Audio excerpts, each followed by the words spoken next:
Всем привет! Это канал Рокабай, меня зовут Рома. Меня тоже зовут Рома, и это формат «Только послушай», в котором мы обсуждаем альбомы, разговариваем про историю этих альбомов, этих музыкантов, делимся впечатлениями и субъективно разговариваем про музыку. И сегодня мы будем слушать новый альбом группы Foo Fighters, Medicine. Новый альбом группы Foo Fighters. Я не помню название.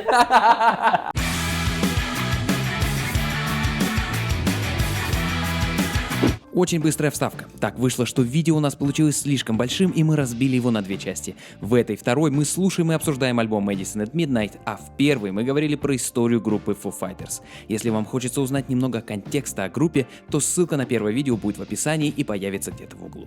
Важная деталь этого альбома заключается в том, что он был написан и записан еще в 2019 году. То есть все было готово абсолютно. Он должен был выйти в 2020 году, это был бы 10-й альбом, и это было бы на 25-летие группы. 25-летие? Красиво. 95-й, 2020. Да, это было бы 25-летие группы. Они подготовили суперплан, они подготовили документальные фильмы, точнее хотели сделать. Они подготовили, где они будут выступать, договорились с фестивалями. Они все подготовили, и в марте начался ковид. Они такие, ладно, ну чуть попозже выпустим. И они вот так вот отодвигали с марта 2020 года до февраля 2021 года. В итоге они в какой-то момент решили, что давайте уже просто выпустим. Ну, видимо, на 30-летие группы что-нибудь придумаем. Но 25-летие не сработало. Поэтому это такой альбом, который отложен во времени. То есть это не современный альбом типа этого или предыдущего года. Это альбом 2019 года. Интересно. Вот, так что сейчас будет такой немножко...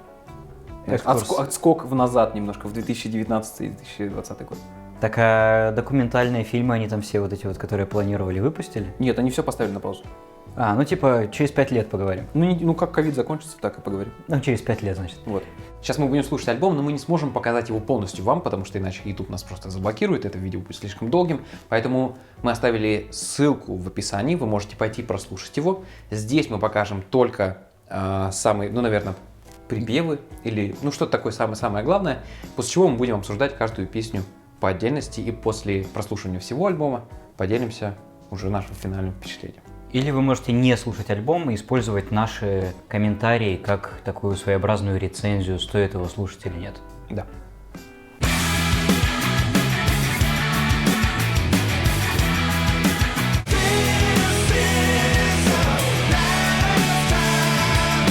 Мне очень понравилась ударка, абсолютно точно. Прям вот рисунок в начале очень интересный. В принципе, понравился хор, ну, в смысле, что я не ждал его услышать, и он нормально зашел. В целом, песня нормальная такая открывашка, но не чтобы прям супер хит. Ну, типа, она просто достаточно бодрая. Это не супер хит. Мне очень понравились первые секунд 20. Там вступает сначала один инструмент, потом другой. Мне очень понравилась фактура гитары, какой-то такой, ну, фуз, наверное, но такой приятный, такой тепленький. Мне очень понравилась игра с размерами. В куплете 3 четверти, в бридже какое-то вообще странное, в припеве 4 четверти. Ну, на мой вкус, довольно стандартная музыка в целом, потому что куплет, бридж, припев, куплет, бридж, припев, еще один бридж. Ну, то есть это классическая такая схема. Ничего здесь такого яркого, выдающегося артистически, на мой взгляд, нет, но песня приятная, и некоторые эстетические решения тоже прикольные.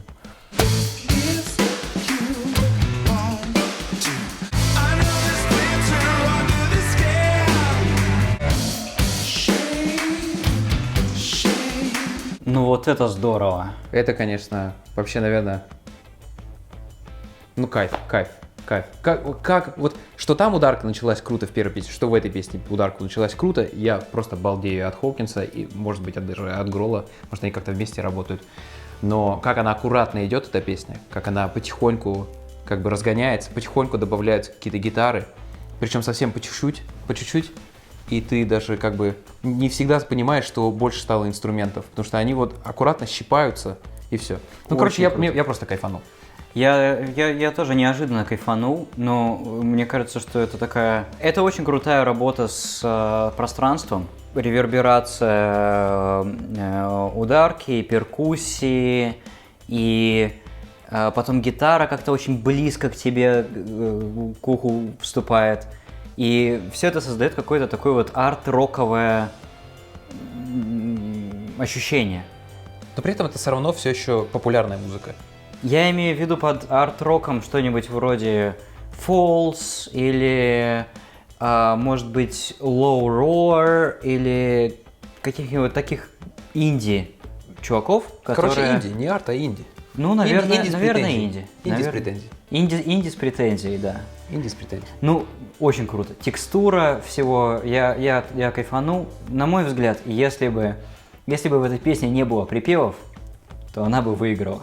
Потому что мне они показались упрощающими общий вайб.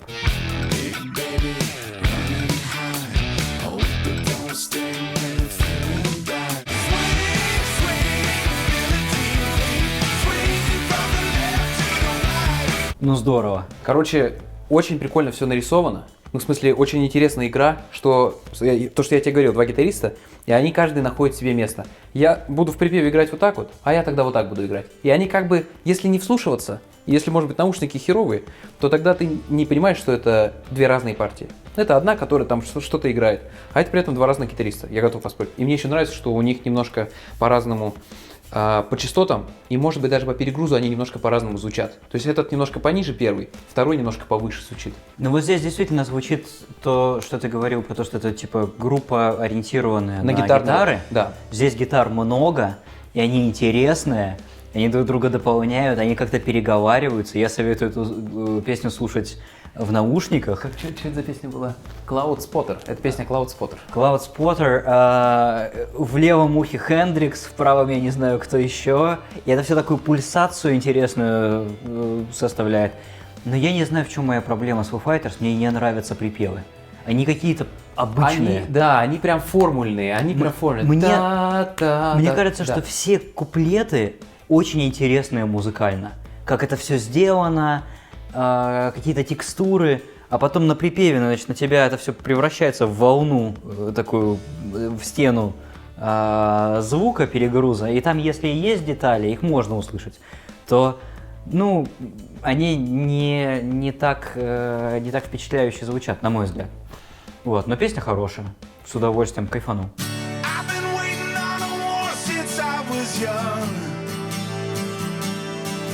Ну, обычная песня. Foo Fighters типичный, просто Foo Fighters. Вот так, как я себе представляю Foo Fighters в вакууме, это он. Проходная песня, не знаю. Ну, она такая, типа, чтобы там все было, давайте, чтобы, типа, и под гитару, и чтобы все могли петь, потому что вот это вот о все будут петь. Ну, это понятно. Ну, да. Все, кому нравится, все. Да, все песня будет хорошо звучать на концерте, скорее всего. Девочкам понравится. Да и мальчикам, наверное. Да и мальчикам, наверное, тоже. Всем очень понравится. Всем понравится, поэтому, да. Типа, что тут говорить. На концерте должно быть Рубилова, но я не думаю, что это прям какая-то уникальная у них песня. Где-то местами мне казалось, что вот-вот-вот, что-то как будто вот с 2011 года, что-то сейчас вот это вот мое любимое будет. А в какой-то момент она раз и поворачивает никуда не туда. И думаешь, ну все здорово сделано. Типа, опять-таки формульная песня. Такая, типа, раз, два, три. Как-то немножко обидно. Ну, обидно, да, как будто талант немножко Если ты начинаешь песню под акустическую гитару, то чтобы она как-то выделялась, там должна быть или мелодия голоса какая-то необычная. Ну, то есть, если, например, я себе представляю, допустим, песня становится супер-мега популярной, и типа все фанаты Foo Fighters фанатеют по этой песне и начинают ее петь. И начинают петь ее там под гитару. И вот, например, мой друг Рома на очередной пьянке берет в руки гитару, начинает под нее петь песню, а я не понимаю, что это такое, потому что... I've been waiting on a war since I was young. А я такой, since I was young, это где-то было в какой-то другой песне. Это из 80-х что-то, наверное. Ну ладно. В общем, при всем уважении. Поехали дальше.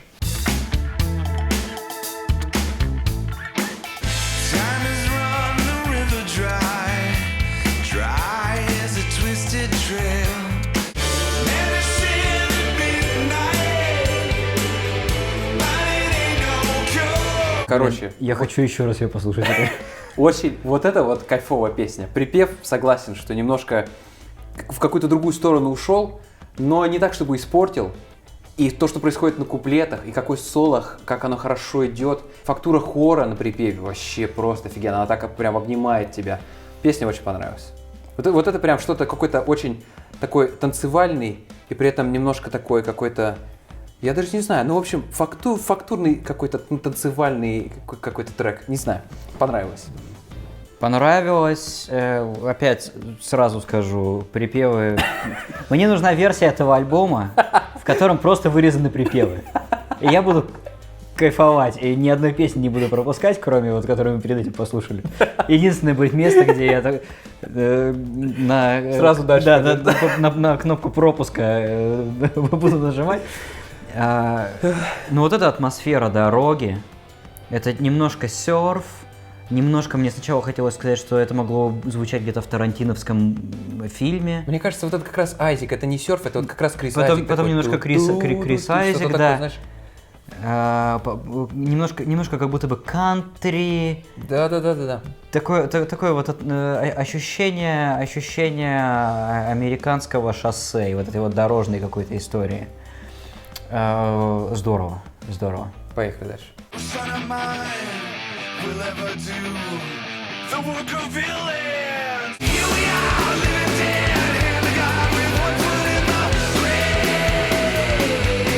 Здесь я даже против припева ничего не имею. Офигенный трек, просто мощнейший. Веселье. Да. Просто рубилово какое-то, просто какие-то дикие танцы, вообще непонятно, что происходит. Но тоже в этом что-то американское. Немножко ковбойский, немножко такой барный какой-то трек. Точно, трек, под которым мужики друг об друга разбивают бутылки. Точно. Вот это вакханалия, бешеная энергетика мне напомнила все это Металлику, ну типа времен Лода, наверное, где вот они делали в блюз, немножко такой, или в гранж заход, но при этом сухой перегруз гитар и такая вот энергетика в голосе, хэтфилдовская. Я прям не мог от этого ощущения отделаться. Круто.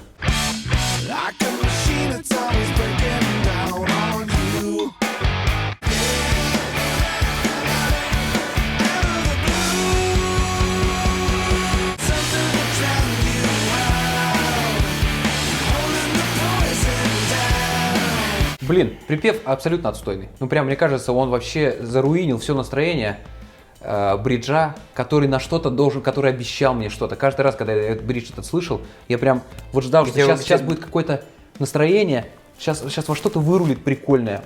Где он тянет там out of the blue или что-то типа этого?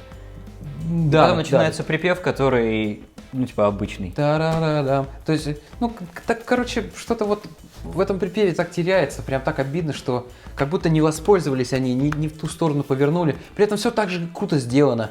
Такая же интересная работа ударника вместе с гитарами, с басом, как это все по разным каналам разведено, как друг с другом гитаристы общаются. Но при этом и такой переход прикольный, такой прикольный бридж, который не ожидаешь, он интересно там звучит. Барабанщик постоянно себе позволяет какие-то вольности. Раз и на слабую долю перешел, раз вернулся на синюю. Ну там и такое было в середине. Да, и при этом, то есть кажется, что все это они умеют, все у них так интересно, и при этом все друг с другом работает, нету претензий. Ну припев никак не сочетается с остальным. Скучно.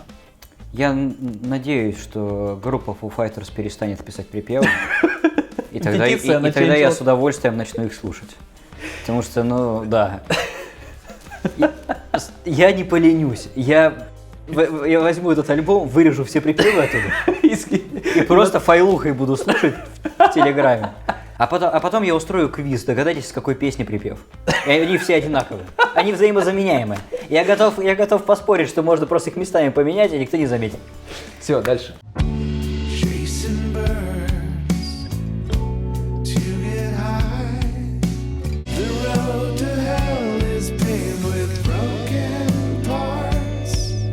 Очень, очень красиво сделанная песня. Абсолютно пустая, ну в смысле, что нету никаких, я не знаю, я даже не могу сейчас напомнить, я даже не могу сейчас напеть, что там было, но она так красиво льется, она просто, ты ее включил, она идет, И она тебе не мешает, и ее слушать приятно. У нее хороший вайб, какие-то приятные, не знаю, картинки в голову приходят. Ну, типа, все как-то красиво и правильно. Нужен был медляк, они его сделали. Не знаю, у меня нет претензий, и при этом на альбоме очень хорошо смотрится. Ну, я бы эту песню проматывал, скорее всего, когда буду слушать. Когда будешь нарезать, да, для себя? Когда вот буду вот, нарезать, я куплеты? вместе с припевами Вот вырежу это эту песню полностью. И еще одну там. перед этим. Но, кстати, я должен отметить, что припев в этой песне нормальный. Припев этой песни я оставлю, а все остальное вырежу. Это обычный медлячок, под который можно потанцевать с девушкой. Если ее у тебя нет, то можно И не с девушкой. воспользоваться этим перерывом, чтобы поговорить наконец, потому что в остальное время из-за гитар не слышно ничего, друг друга не поговоришь нормально. Да. Немножко такой ностальгический какой-то вайб у звучания. У меня почему-то ассоциация с каким-то таким телевидением 50-х годов в Штатах, когда вот музыка такая популярная, она не очень агрессивная, не очень навязчивая. Подобный минус мог бы там Фрэнк Синатра, например, что-нибудь петь. Ну, не один в один, но, например, в современном сериале каком-нибудь, который рисует жизнь там, 50-х, 60-х годов, что сейчас очень модно, но при этом использует современную музыку для этого, мне кажется, что-то подобное очень бы подошло. Love dies young, and there's no resuscitation. Love dies young. Love dies young.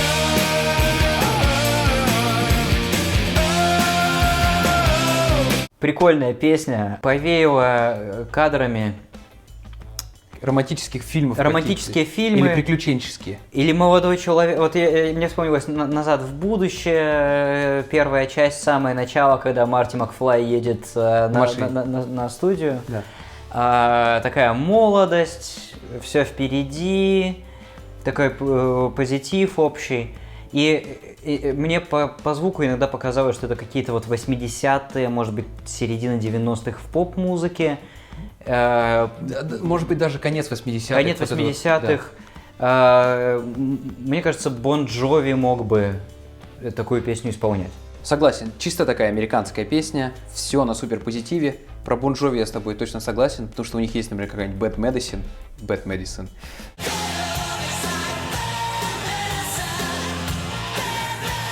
Это тоже Medicine at Midnight. И она очень напоминает по вайбу вот эту песню.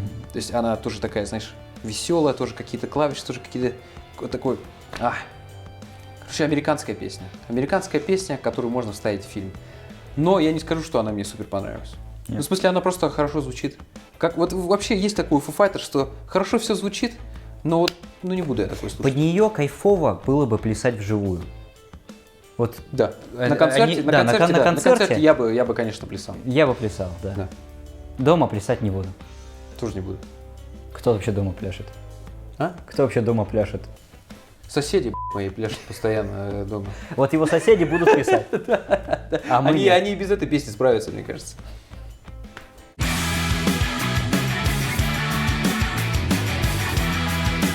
Хороший альбом. Я рад, что послушал. И всего 36 минут, заметь. Всего 36 минут.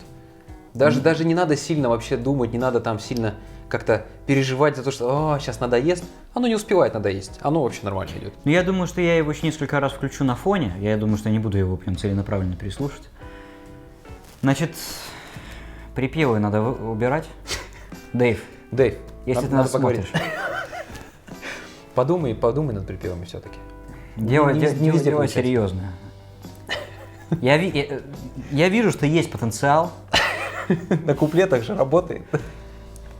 Да с куплетами все хорошо, но над припевами надо что-то делать. Не может такое продолжаться уже 25 лет. Надо с этим заканчивать. Ты так говоришь, как будто ты переслушал все его... Я уверен, что до этого было так же. Если убрать все припевы и пару песен, то получится с музыкальной точки зрения получится альбом Portugal The Man. С другим Ну, там- вокалом. там, да, ну просто там вокал пожестче получается. Но при этом еще и альбом будет всего 26 минут. Не, мне кажется, если из этого альбома убрать все припевы, то останется минут 15. Думаешь? Ага. Ну, может быть. В общем, кайфовый материал, хорошо сведенный, много решений во вступлениях, в куплетах, текстуры, приятно слушать на хороших наушниках. Если бы я занимался музыкой, которая строится на сэмплах, я бы из этого альбома, мне кажется, очень много чего понарезал. Особенно ударку. Особенно. Ударка мне кажется, прекрасная. ударка везде немножко по-разному звучит, и при этом везде сочно, везде интересно, не надоедает ударка. Это вообще кайф. И она может даже немножко одинаково начинаться, если сейчас я начинаю вспоминать. Мне кажется, везде какой-то был вот этот что-то такое. И оно, но это при этом больше похоже на стилистику альбома, а не на однообразность. И это круто, это мне прям очень нравится. Ну и диапазон материала, то есть мы говорили, что что-то похоже на одну группу, что-то похоже на другую, разные какие-то стили, разные вайбы, они потом все равно на припевах сходятся. Foo Fighters, да. Foo Fighters. Вот. Но вообще разнообразие следует отметить. Прикольно. Да. Разные песни. Пьяные драки в баре есть, значит, медляк есть, какая-нибудь песня для езды по шоссе в одного есть, песня для езды не по шоссе, а просто с друзьями в машине есть, интересный, как ты говоришь, арт-песня типа Shame есть. Все вообще. Хороший альбом. Хороший альбом. Хороший альбом. Я не скажу, что он прям мой любимый, но он супер здорово сделан. Ну, в смысле, это прям типа, вот как друзья мои некоторые говорят, фирма. Фирма. Это фирма, это точно фирма. Ну, то есть, чуваки прям не разучились играть, не разучились писать. Припевы говёные, но это и было. Ну, то есть, они остались как бы с припевами. Зато сколько вот этих вот переглядок у гитаристов, сколько...